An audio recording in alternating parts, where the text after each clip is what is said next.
ہم کریں گے ہر مظلوم کی حمایت۔ السلام علیکم، میں ہوں حرین فاطمہ اور آپ دیکھ رہے ہیں حمایتی نیوز HD چینل۔ نظر ڈالتے ہیں آج کی اہم خبروں پر۔ جعفریہ الائنس پاکستان ذمہ داران کی ڈپٹی کمشنر کورنگی اور SSP کورنگی سے ملاقات۔ ڈپٹی کمشنر کورنگی سید جواد مظفر اور SSP کورنگی توحید الرحمان کا محرم الحرام کے حوالے سے مشترکہ اجلاس میں محرم الحرام میں امام بارگاہوں اور جلوسوں کے روٹس پر صفائی ستھرائی اور دیگر امور کے متعلق تفصیلی جائزہ لیا۔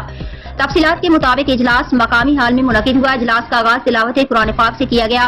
اجلاس میں آئے ہوئے جعفریہ الائنس پاکستان کے علماء کرام، عہدیدار، منتظمین اور پرمٹ ہولڈرز نے اپنے اپنے علاقوں کے مسائل سے DC کورنگی کو آگاہ کیا۔ DC کورنگی نے تمام مسائل بغور سنے اور منتظمین کو اپنی جانب سے مکمل تعاون کی یقین دہانی کرائی۔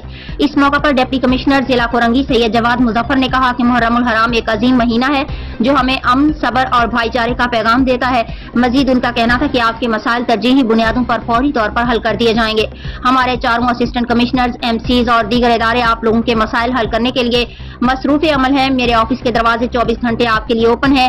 اجلاس میں شبر رضا زیدی، فوکل پرسن شارق اقبال، شہزاد حسین اور additional deputy commissioner 2 doctor Muhammad Asif Korai, assistant commissioner general Muhammad Rizwan, SSP traffic Farah Amberin, sector commander, wing commander, چاروں assistant commissioners, MCs، DHO Sindh solid waste superintendent, engineer water board, deputy general manager KE اور دیگر متعلقہ افسران نے شرکت کی۔